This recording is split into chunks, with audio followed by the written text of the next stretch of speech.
Париж – це не просто місто, це мрія мільйонів. Мрія тих, хто шукає натхнення, прагне романтики, хоче відчути свободу навіть у старих кросівках. Та чому всі мріють про Париж? Бо тут кожен знаходить щось своє. Для когось це запах свіжоспеченого круасана з ранковою кавою, а для інших гучний ритм вуличного життя чи тиша музеїв. А може просто бажання загубитись в лабіринті його старовинних вуличок. От і я вирішив відкрити свій Париж. Без фільтрів, без прикрас. Просто я, мої киди і місто мрії багатьох людей.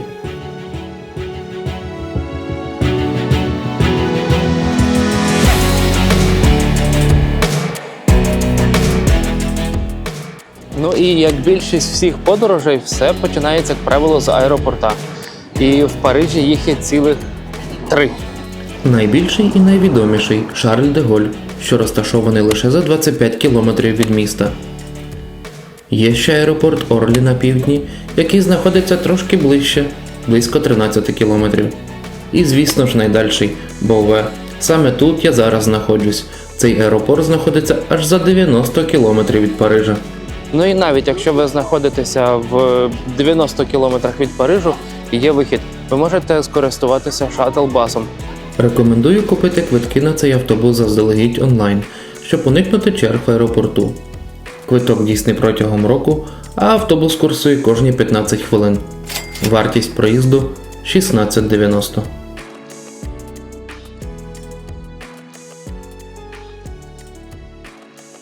Ну і ще що варто відмітити, це те, що автобус вас привозить на зупинку Сен-Дені і Університі, і вже звідси, щоб дістатися до вашого готелю або до центру Парижу, вам потрібно буде скористуватися метро.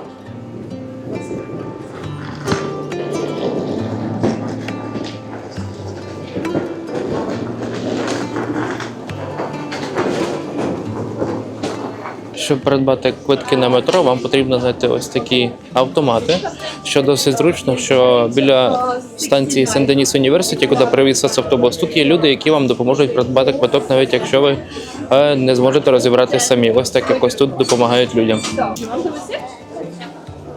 Тож, для початку вибираємо англійську, щоб ми розуміли. Ми не маємо картки. Тепер ми вибираємо квиток. Нам потрібен квиток Т+, повна вартість. І виходить, що вартість одного квитка 2,15 євро. Я беру 2. Додати. Цікаво,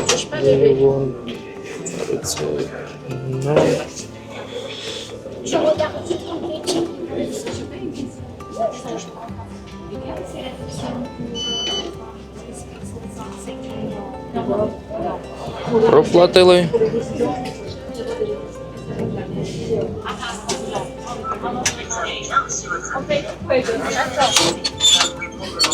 І ось тут такі квиточки.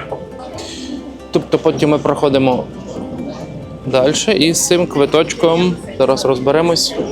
Я так зрозумів, що от сюди ми його вставляємо і ось тут він виліз і проходимо. Ну, якось отак виглядає парижське метро. Я думаю, що все інтуїтивно, зрозуміло і, в принципі, я думаю, що ви розберетеся. Квиточок, як завжди, зберігайте до кінця. Я думаю, що так як всіх інших метро, вам буде потрібен він ще на виході. Ну, я думаю, ми ще зараз розберемося.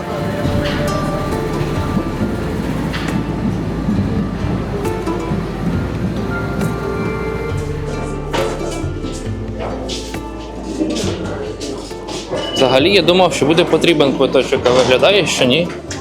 Можна просто вийти. Що ще варто розказати про парижське метро? Сідаючи в саме метро, завжди буде підсвічена станція, буде блимати, де вам треба вийти. Відповідно, за це взагалі не мусите переживати. Також будуть позначки, де є, на яку лінію метро можна також пересісти. От. І ще який момент. На рахунок квитків. Я думав, що потрібно буде здавати квиточки назад в термінал, щоб вийти, але насправді тут так не є. Але все одно його зберігайте до кінця вашої поїздки. Як будете виходити, можуть зустрітися, що перевірятимуть ваш квиток. Ну і тепер, коли ми вже знаємо, як добратися до центру Парижу або до будь-якої іншої його локації, можемо перейти безпосередньо до огляду його основних визначних пам'яток. Ну і з чого ж розпочати знайомство з Парижем, як не з його головної візитівки і, мабуть, найвідомішої будівлі у світі – Ейфелевої вежі. Майже завжди гуляючи Парижем, ти будеш бачити цю вежу. Вона наче притягує до себе як магніт і підказує, а ось ще один ракурс для фото. І це правда, ти завжди знайдеш нове місце, з якого захочеш зробити ідеальний кадр. Але окрім фотографій, у багатьох виникає бажання піднятись на саму вершину вежі і подивитись на Париж з висоти. Щоб потрапити на територію Ейфелевої вежі, ви спочатку пройдете контроль, де охорона перевірить усе, що ви з собою берете. Ще такий один момент, який би хотів би уточнити, що я не купував квитки заздалегідь онлайн, хоча я хотів їх придбати, я дивився, мабуть, за 2-3 тижні наперед, перед поїздкою до Парижу, і онлайн квитки були всі розпродані. Була можливість купівля квитка лише на другий поверх, а я хотів би піднятися все ж таки на самий верх. Тому я взагалі не купував ці квитки і зараз буду пробувати купляти квиток по факту. Подивлюся, скільки часу буду стояти в черзі, чи довго, чи ні, і чи взагалі вдасться, бо вони були всі розпродані онлайн.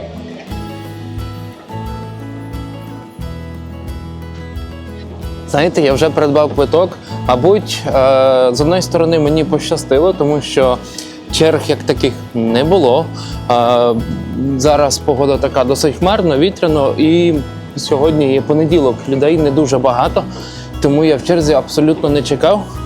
Зміг придбати квиток. До речі, вартість квитка на самий верх 26,90.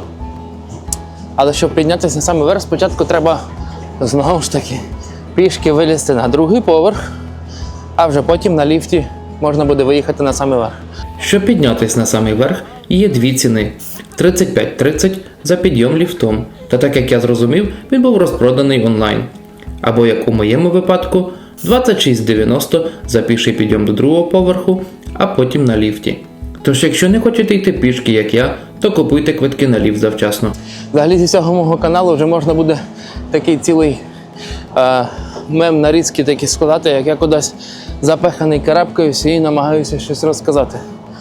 От. Але знову ж таки надіюся, що цей вид дійсно того вартує.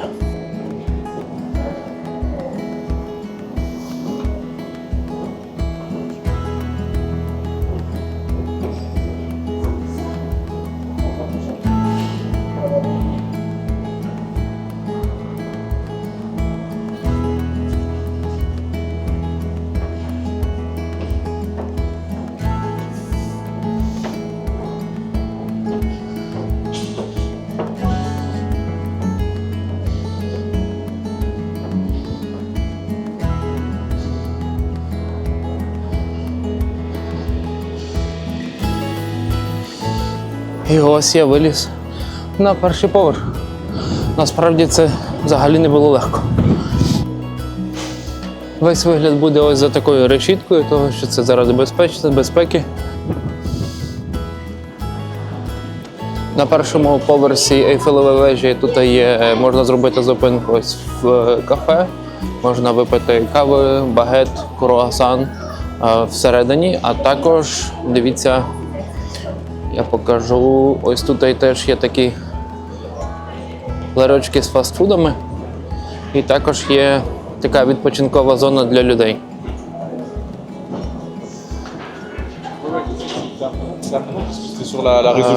Ось така відпочинкова зона і ось такі ось ларьочки з фастфудами. Ось ми бачимо і вартість за піцу, і за кусочок.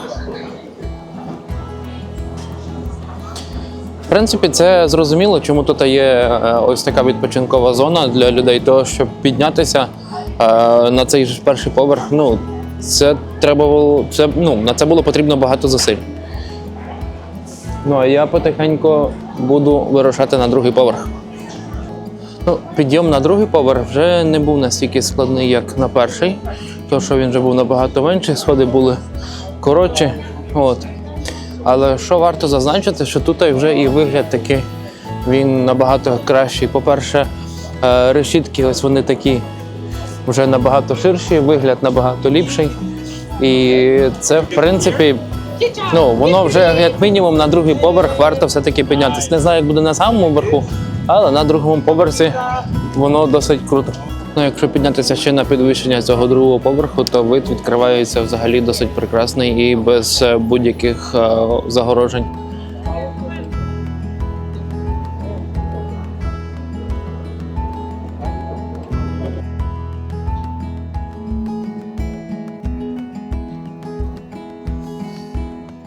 Як можна представити собі на самому верху Ейфелеву вежу? Насправді все досить не так, як очікувалося. Ось привозить ліфт ззаді, і після ліфта ми бачимо ось таку картинку. Велика кількість людей. Ми йдемо шукати якесь віконце, щоб також глянути на вигляд.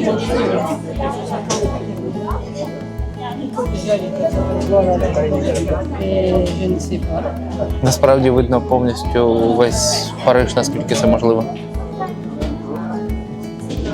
І ось можна піднятися ще вище.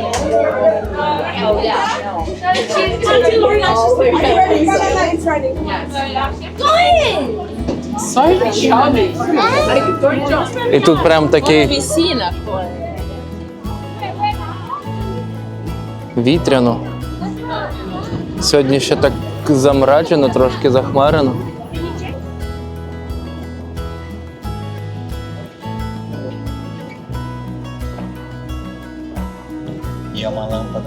І тут є така кімнатка закрита, представлена Густав Ейфел. Знаєте, що саме цікаво? Ось ти в Парижі, ти привик зі всіх сторін бачити Ейфелеву вежу, а ти куди не глянь, тут ти її не бачиш. Тут лише саме поняття. І це якось трошки відчуття інакше, я не знаю. Тобто, реально ти привик, ти знаєш, що Париж – це Ейфелева вежа. А тут лише просто ти розумієш, що ти на самій Ейфелевій вежі і довкола бачиш все остальне. Якось отак. Дивне відчуття. І наверху досить вітряно. Можливо, це сьогодні просто погода така. Ну і ще одна невід'ємна частина, як і будь-якої подорожі, ти спочатку чекаєш чергу, щоб кудись добратися, а потім, щоб і вийти звідси.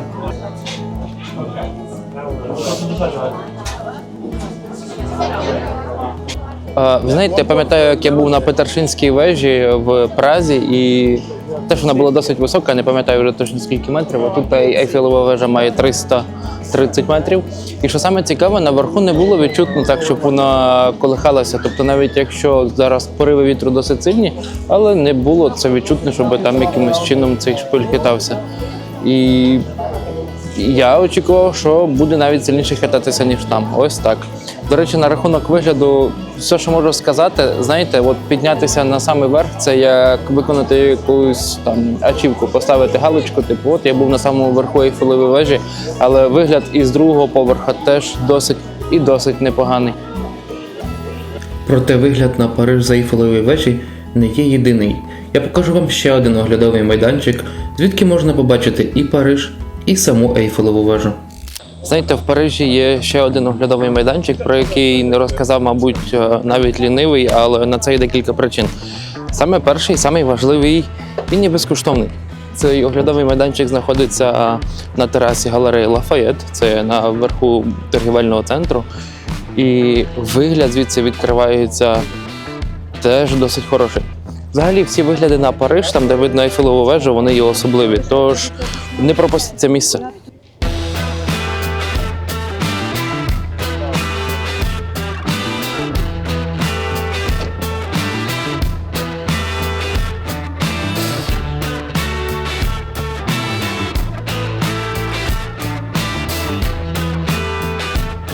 Ну і будучи вже в самій цій галереї, у вас є можливість постояти в черзі і попасти на ось такий скляний місток, зробити гарні фотографії в цій галереї.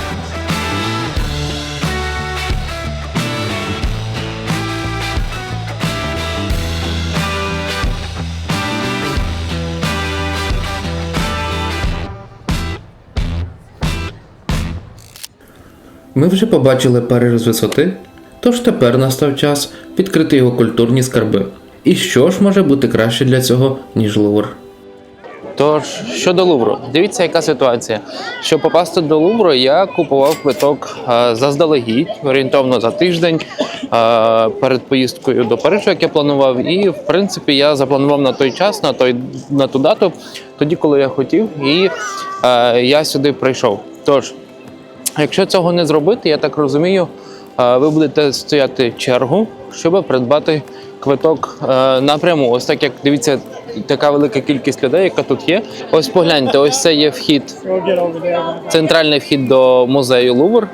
І тут є ось така велика жива черга. І в другій стороні точно така сама. Але це не є єдиний вхід, який є до музею Лувр.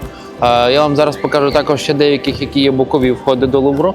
І ви таким чином зможете швидше потрапити в сам музей. До речі, на рахунок часу, який варто закладати в цей музей. Спочатку чомусь я думав, що ось ця скляна будова, це от є музей, під низом є там поверх якийсь, де є всі основні експонати. Але насправді я глибоко помилявся. От погляньте, щоб ви розуміли, от є оця скляна піраміда, ззаді неї ось ця будова, і ось це все, ось так довкола, в цій стороні, і точно так само ось аж от звітам, аж до сюди, це все є один великий музей.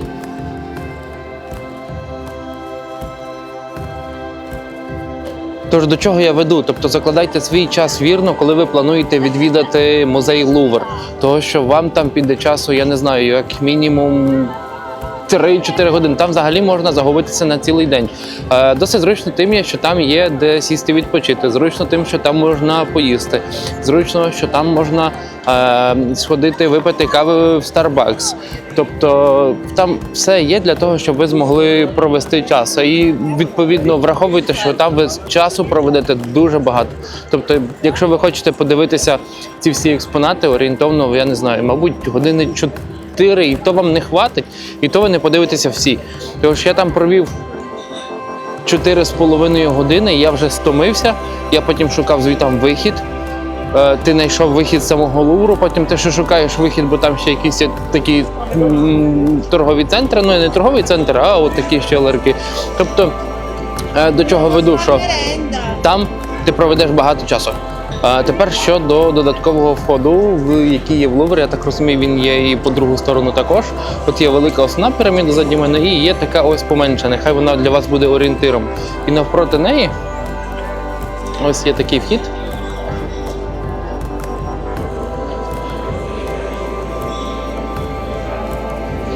Так, я зараз вам пройду, щоб це все показати, щоб ви бачили, як це все відбувається. Хоча зараз вже теж так людей дійшло досить багато. Я приходив сюди на 10:30, тут взагалі людей не було ще. Зараз людей вже є досить багато. Але ось дивіться, тут є ще один вхід, я вам покажу, щоб ви розуміли. Ось ця черга насправді, от раз, не знаю, ну людей 25, набагато менше, ніж там, що я при вході. Потім ось так люди проходять контроль, і ви таким чином потрапляєте в Лувр. Тобто ось такий ще один вхід, який є до цього музею, і ви набагато швидше потрапите всередину за умови, якщо ви вже маєте куплений квиточок. З практичними порадами ми вже розібрались. Тепер настав час побачити, що пропонує один із найбільших музеїв світу. Потрапивши всередину, ви будете гуляти нескінченними залами, насолоджуючись скульптурами, які вражають не лише своїми формами, а й деталізацією. Ви зможете помітити, як майстерно вирізблені кожна складка одягу, кожен вираз обличчя. Це справжня майстерність, яка захоплює дух. Коли скульптури вже перенаситять ваші враження, перейдіть до залів з картинами. Величезні полотна вражають своєю красою та масштабом, залишаючи сильне враження. Але, звісно ж, всі приходять сюди в пошуках знаменитої Джоконди. Я її знайшов.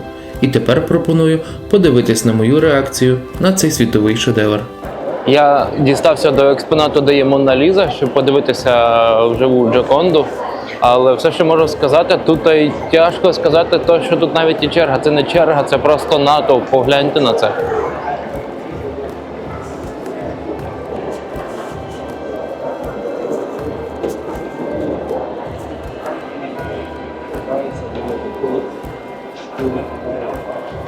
Як туди добратися, я не знаю, але зараз будемо пробувати дістатися поближче і глянути, але виглядає поки що це Mission Impossible. Зі своїм ростом я якраз так бачу, що остальні тільки можуть сфотографувати, теж зблизивши камеру свого телефона. Як дістатися ближче?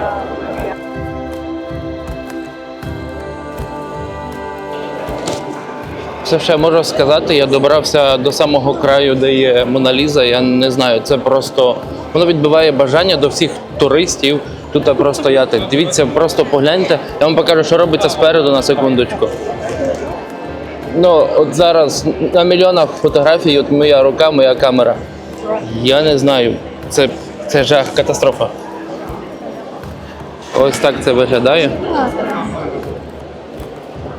Merci messieurs, dames. Sortie par ici avec les souhaits.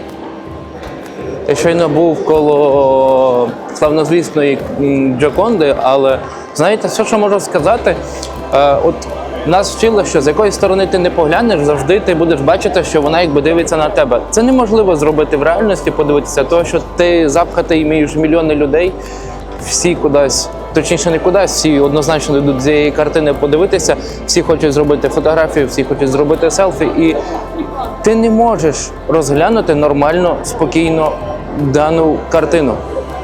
І я не знаю, це не те, що моє там обурення, яке зараз я розказую, але мали би зробити якусь, мабуть, нормальнішу чергу, більш таку,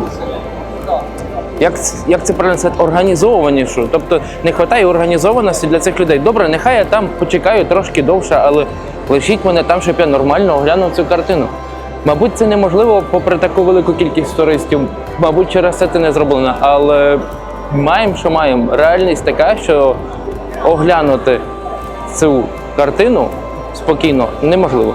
Навіть якщо ви відчули певне розчарування після побаченого довкола Мони Лізи, це не зіпсує ваших вражень від Лувру. Варто лише відвідати зали Аполлона, де все виблискує золотом, демонструючи велич і багатство. Або кімнати Наполеона, після яких ваше уявлення про розкіш повністю зміниться.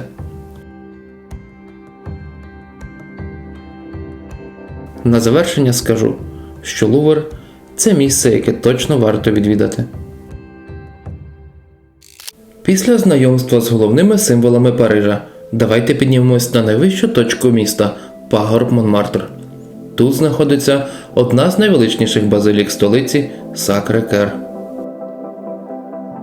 Ще одне місце, яке однозначно вартує вашої уваги в Парижі, це є базиліка Сакре-Кер. Вона розташована на найвищій точці міста і вона є на пагорбі Монмартр. Якщо сюди піднятися, звідси відкривається дуже прекрасний вигляд на все місце, надзвичайна панорама. І якщо сюди прийти рано, то тут ще не так багато людей, що дозволить спокійно оглянути ціле місто без натовпу туристів. От. Що ще варто зазначити, що вхід в дану базиліку є безкоштовним.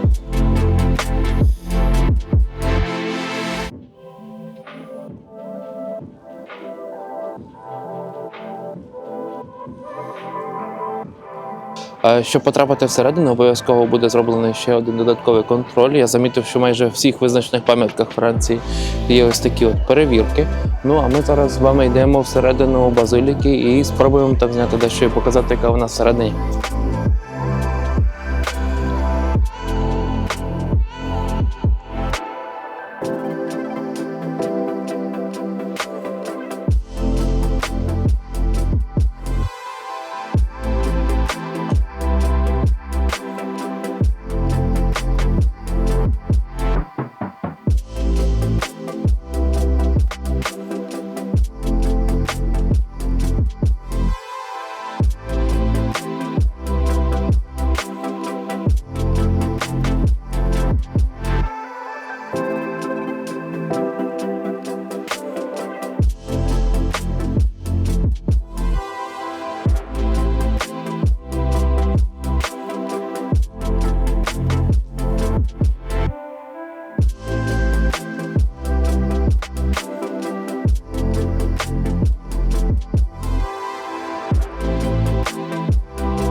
Я вже вийшов з цієї базиліки, але на що би хотів звернути увагу? Я бував вже в багатьох таких католицьких соборах, але конкретно лише в цьому я побачив ось таку велику кам'яну чашу, в якій вже була свята вода. І місцеві люди, які приходили, які вже, мабуть, знали, що це там є, вони так якби цією священною водою хрестилися. Ось така от цікавинка, що мені помітилася в очі, що стосується цієї базиліки. А ще як ніде в цьому районі дуже велика кількість всіляких розводів. Тобто вже починаючи на підході до цієї базиліки, будьте уважні, щоб вам ніхто не прийшов на руку, не надівав ніякий браслет, хоча буде кричати, як правило, це все темношкірі люди, буде кричати, що це є традиція, дай свою руку, не ведіться на це, того що це не так.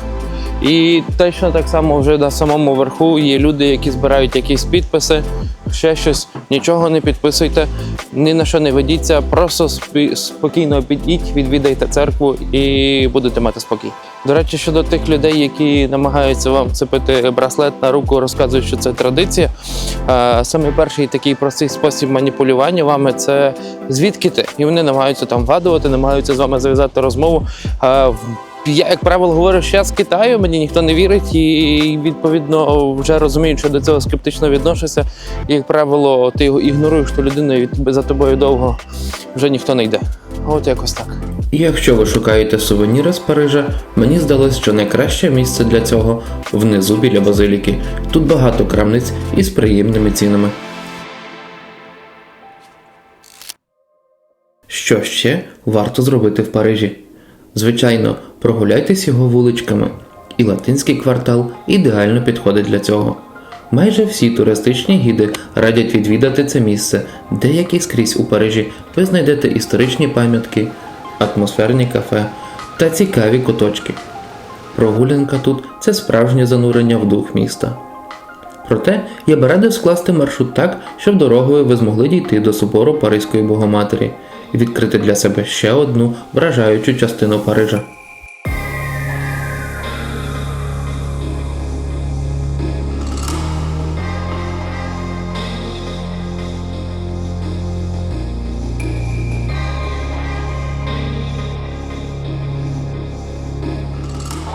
Зараз знаходжуся коло собору Паризької Богоматері, Нотр-Дам-де-Парі. От він ще досі є закритий на реставрацію. Після того пожежі він ще досі його не відкрили, не відновили.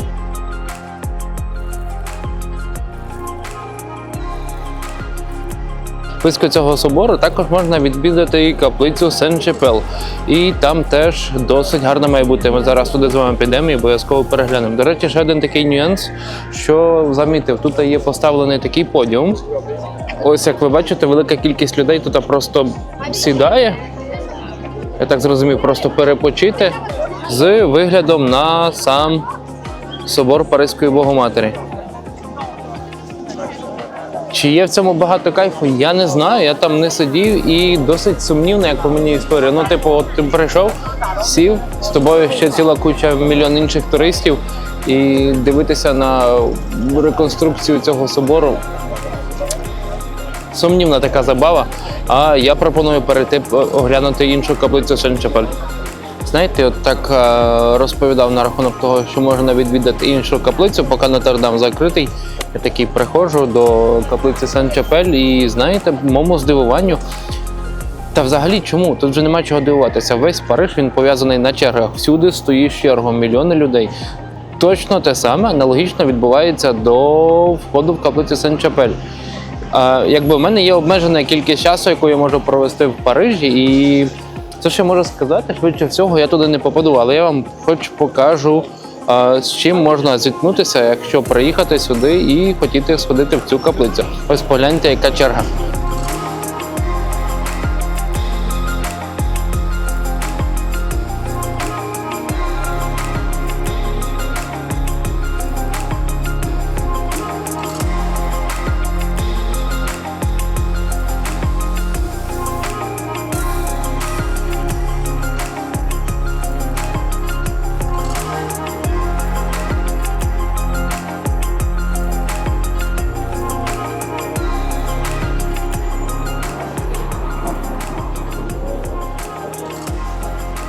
Ну, ви бачили цю чергу? Це я лише, мабуть, 1,5-2 години буду в черзі стояти, так що, на жаль. Поряд із каплицею Сен-Шапель, у яку через величезну чергу я так і не потрапив, я вирішив не гаяти часу та зануритися в іншу частину французької культури – її гастрономію. Зайшовши в ресторан французької кухні, щоб спробувати кілька традиційних страв.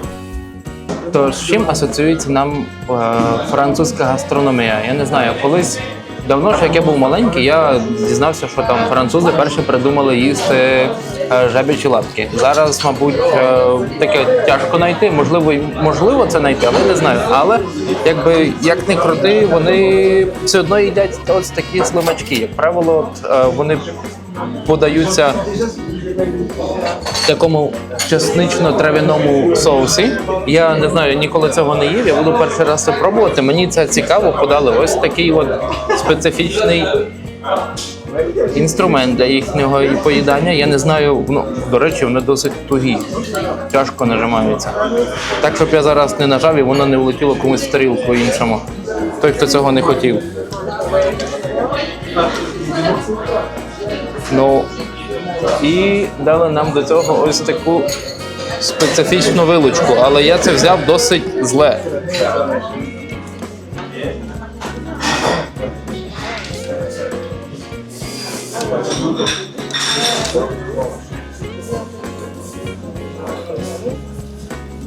Як його вийняти?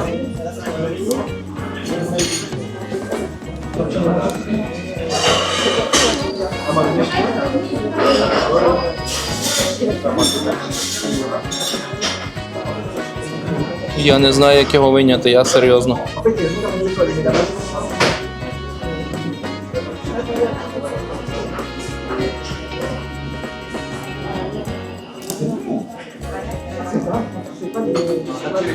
О, він досить такий великий, я не очікував. Ну, пробую.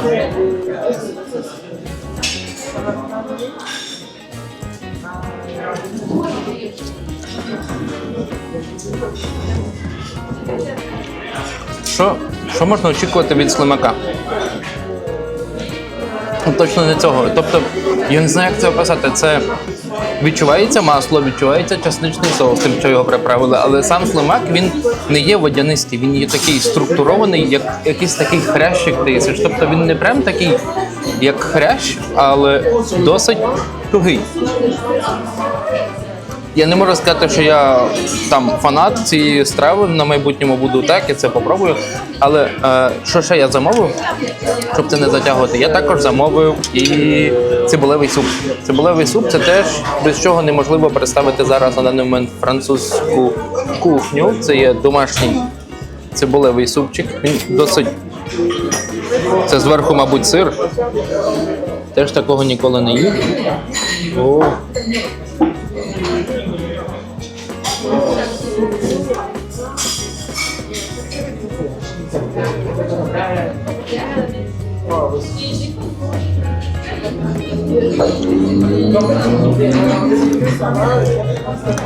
Курячий наваристий бульйон.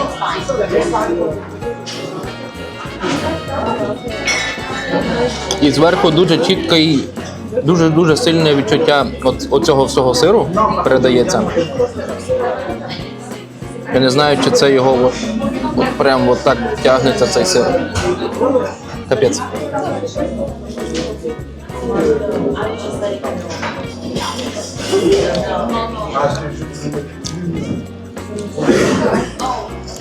Специфічне поєднання. Ви їли коли-небудь курячий бульйон і зверху великою кількістю сиру? Я ні. Це я теж пробую перший раз.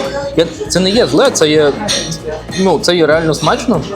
Однозначно рекомендую це попробувати. А ще мені здається, можливо, я помиляюся, під сиром оце є хліб. Тобто ось чітко видно, що там є хліб, курячий бульйон, є там... Чому він називається цибулевий? Тут цибулі дуже мало. Ось така французька Гастрономія. Я не знаю, ну насправді суп крутий, теплий. Мені сподобалось, що буду їсти. На рахунок слимаків, мабуть, більше замовляти не буду, їх ці попробую. Що варто ще додати, мабуть, от я вже з'їв тих всіх слимачків, равликів, я з'їв цю цілу полив, цей суп весь. І на рахунок супу.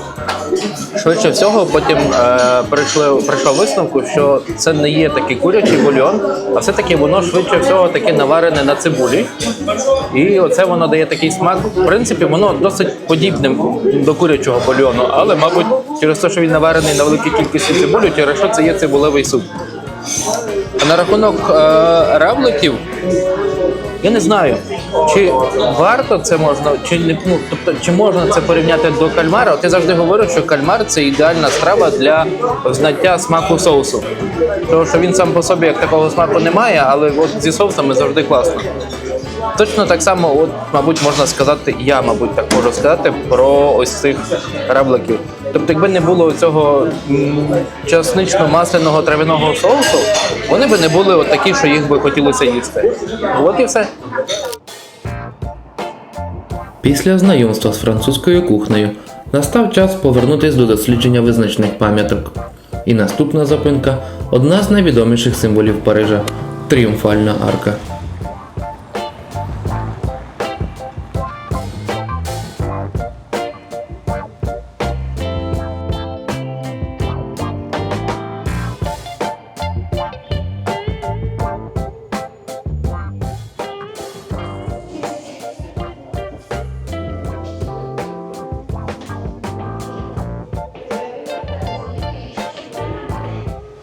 Ви знали, що...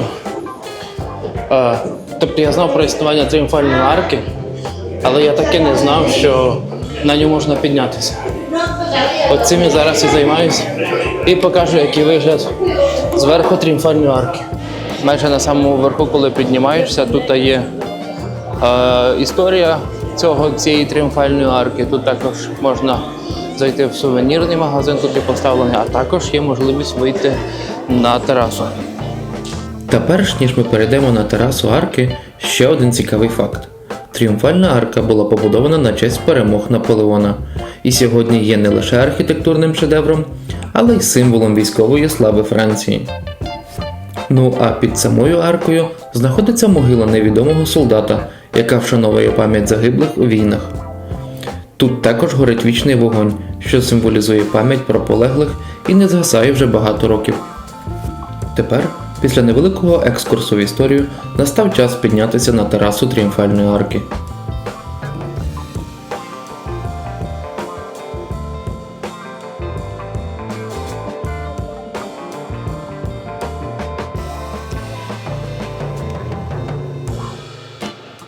Ну і наверху цієї арки відкривається вигляд взагалі на весь Париж, на всі сторони.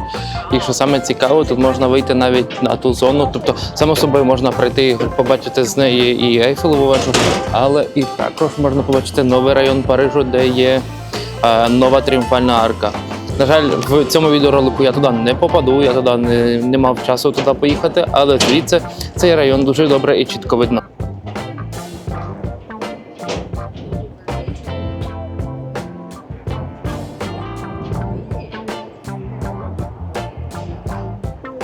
Фактично завжди, коли я не лізу кудись наверх, ти такий сильно запеханий, стомлений, але я ні разу ще не пожалів про будь-які такі поглядові майданчики по всіх куточках світу, де я не був. Чи це би не був Брюссель, чи це би не були Афіни, взагалі всюди. Тобто, як тільки є можливість десь побачити, от вилізти наверх на якийсь оглядовий майданчик і побачити місто зверху, я вам це однозначно рекомендую. Це дійсно вражаюче.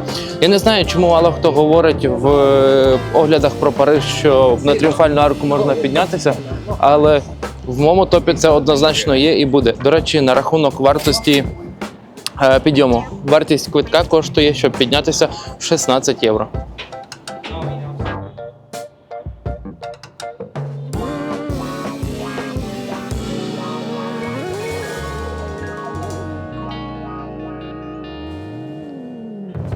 Ще один варіант, як провести в Парижі своє дозвілля, це можна забронювати тур на кораблі по річці Сенна. Признаюсь чесно, я це планував зробити ввечері. Я забронював на 8 вечора, по-моєму, даний тур, але коли я сюди прийшов, я побачив, що тут стоїть гігантська черга. Я зараз включу кадри з того, як це було в перший день, коли я прийшов. І що я хотів сказати, ти забронював цей тур на конкретний день, на конкретну годину, в тебе є електронний квиток, ти хочеш сюди прийти, і ти зустрічаєш те, що тобі потрібно ще чекати кілометрову чергу. Ну, мабуть, перебільшую кілометрову, але вона реально була дуже велика. Але потім, коли почали вчитуватися в деталі квитка, виявилося, що квиток дійсний ще протягом 2 років. І він не має конкретного дати і часу, на яку ти можеш прийти, щоб прийти на даний тур. Відповідно, в той самий вечір я не попав сюди, тому що я вже не захотів чекати. І я вирішив прийти, скористатися своїм квитком.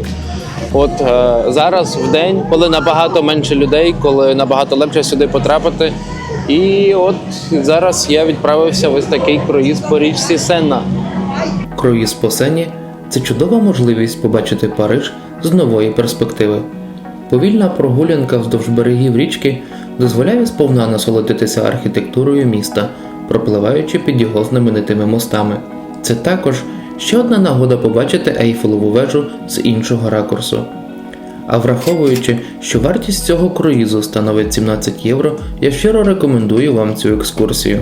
Ви не лише отримаєте задоволення від красивих краєвидів, але й поринете в атмосферу Парижу. Під час цього круїзу я, як і всі, спочатку поліз наверх, щоб зайняти якесь там краще місце, але в кінцевому результаті набагато ліпше спуститися вниз по цих сходах, що ви бачите позаду мене, і прийти на ось таке місце спереду. І тут набагато ліпший огляд і набагато краще все видно.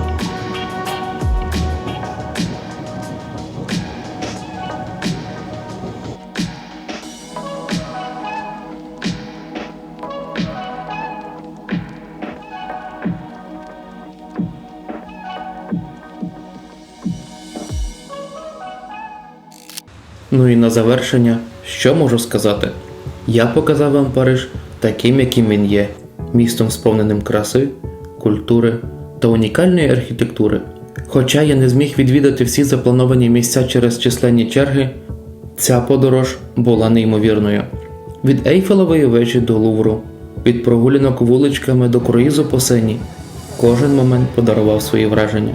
Париж завжди відкриває нові грані. І я сподіваюся, що мій досвід надихне вас на власну подорож.